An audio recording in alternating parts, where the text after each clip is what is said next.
પાલે તાલુકાના મેરાજોલી ગામના માર્ગ અતિ બિસ્માર બનતા વરસાદી સિઝનમાં ગ્રામજનોએ વાહન લઈ ઘૂંટણસમાં પાણી પસાર થવાનો વારો અથવા યુથ પાવર વાલિયા અધ્યક્ષ દ્વારા આક્ષેપ કરવામાં આવ્યા હતા।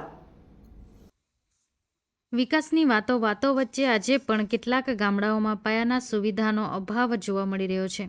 વાલિયા તાલુકાના જોલી ગામના ગ્રામજનો પોતાના વાહનો લઈ જીવના જોખમે બિસ્માર માર્ગ ઉપરથી પસાર થવા મજબૂર બન્યા હોવાનો વિડીયો વાયરલ થયો છે। ત્યારે થોડા દિવસ પહેલા મેરાજોલી ગામને જોડતા માર્ગ ઉપર ઘૂંટણ અને કમરશમાં પાણી મુખ્ય માર્ગ ઉપર ફરી વળ્યા હતા, જે પાણીમાંથી ગ્રામજનો જીવના જોખમે પસાર થયા હોવાનું યુથ પાવર વાલિયાના અધ્યક્ષ રજની વસાવાએ આક્ષેપ કર્યા હતા અને વાલિયા તાલુકાના છેવાડાના જોલી ગામમાં માર્ગ સહિતની સુવિધાઓ અભાવ જોવા મળ્યો છે। ત્યારે ગ્રામજનો સ્થાનિક ચૂંટાયેલા નેતાઓ અને તંત્ર યોગ્ય પગલાં ભરી વહેલી તકે સગવડ પૂરી પાડે તેવી માંગ કરવામાં આવી છે। હું રજની વસાવા યુથ પાવર વાલિયા તાલુકાનું જોલી ગામ છે। જોલી ગામથી મેરા ગામને જોડતો રસ્તો જે છે તેની હાલત ખૂબ જ ખરાબ છે। મોટા મોટા ખાડા પડી ગયા છે અને ત્યાંના સ્થાનિકો સાથે અમે જ્યારે ચર્ચા કરી ત્યારે એવું જાણવા મળ્યું કે થોડા દિવસ અગાઉ જ્યારે વરસાદ પડ્યો હતો ત્યારે એટલું પાણી ત્યાં ભરાયું હતું કે ઘૂંટણ સુધી કમર સુધી પાણી ભરાઈ ગયું હતું। આવવા જવાની અવર જવર માટે પણ રસ્તો બંધ થઈ ગયો હતો। માટે હું તંત્રને અને રાજકીય નેતાઓને અપીલ કરીશ કે ત્યાંનું ગામ પણ વાલિયા તાલુકામાં જ આવે છે, કોઈ ભૂલી તો નથી ગયું ને।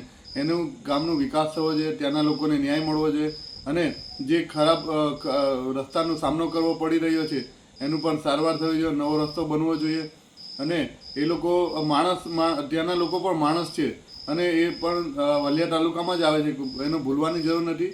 ત્યાંના લોકોને પણ એના કામ કરવામાં આવે અને એ રસ્તાનું અને બીજી કોઈ સુવિધાને એમને વિકાસ થવો જોઈએ, લાભ મળવો જોઈએ। આભાર। મારું નામ સંજય કુમાર અશોકભાઈ વસાવા, હું જોલી ગામનો રહેવાસી છું। મારું જૂનું ફળિયું છે જોલી ગામનું અને આ વાલિયા તાલુકાનું છેલ્લું ગામ છે અને આ રસ્તાની અમારી માંગ છે। આ ઘણા સત્તા પક્ષી બી બદલાઈ ગયા અને આ રસ્તાની કોઈ નિકાલ હજુ આવ્યો નથી અને અમે રજૂઆત કરતાં અમે હવે થાકી ગયા છે અને હવે આ રસ્તો કંઈ અમને નવો કરી આપે એવી અમારી માંગ છે। અને અમારે બહુ તકલીફ પડે છે અમને જવા માટે, અવર જવર માટે બી। અને અમારે દુકાન પણ જવું હોય તો અમારા ગામમાં દુકાન પણ નથી। અમારે દુકાન પર જવું હોય તો અમારે મેરા આવવું પડે છે અથવા માંગરોળ મોસાલી જવું પડે છે અને આ ખુપડીનું કંઈ નિર્ણય લાવે એવી અમારી માંગ છે। અને અમારે અહીંયા આવર જવરમાં બી બહુ તકલીફ પડે છે અને અહીંયા ખુપડી પર પાણી આવી જાય છે, એ લગભગ કેર જેટલું પાણી આવી જાય છે અને આવર જવર માટે ગાડીઓ પણ જઈ શકતી નથી। અને અમારા ગામમાં કોઈ અકસ્માત કિસ્સો થયો હોય તો 108 પણ અમારા ગામમાં આવી શકતી નથી। 108 પણ અમારા ગામમાં આવી શકતી નથી અને સરકારને અમે એવી માંગ કરીએ છીએ કે અમને આનું જેથી કરીને બહુ જલ્દી નિર્ણય લાવી આપે એટલી અમારી સરકારને વિનંતી છે। અને અમારે દુકાને જવું હોય તો બી બહુ તકલીફ પડે છે અને અમારે દૂધ કે કંઈ અન્યથા કંઈ પણ વસ્તુ લાવવું હોય તો અમારે મેરા જ આવવું પડે છે। મારું નામ મહેશભાઈ કાંતુભાઈ વસાવા છે। હું જૂની જ્વાલીનો રહેવાસી છું। અમારા રસ્તાનો પ્રોબ્લેમ છે। મારો રોડ બન્યો નથી। આજે 20-25 વર્ષથી રોડ બનાવેલા પણ ખાડા ટેકરા છે બધા, એનો રિપેરિંગ કર્યું નથી। અમારા છોકરાનો આવવા જવાની તકલીફ છે।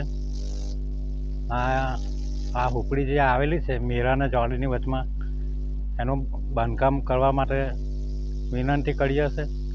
આ પાણી ભરાઈ જાય છાંટી હુપડી પર, છોકરા જઈ શકતા નથી ને અમે પણ જઈ શકતા નથી। અમારે કાંઈ લેવા જવા મૂકવું હોય તો મેરા જ જવું પડે છે, વત્તા મંગળોળ જવું પડે છે। કંઈ ખેતીનું કામ હોય તેઓ જવું પડે છે મંગળોળ મોસાલી। આ તકલીફ છે અમારા પાણીની, આ રોડની। ચોમાસામાં કેવો હાલ હોય છે?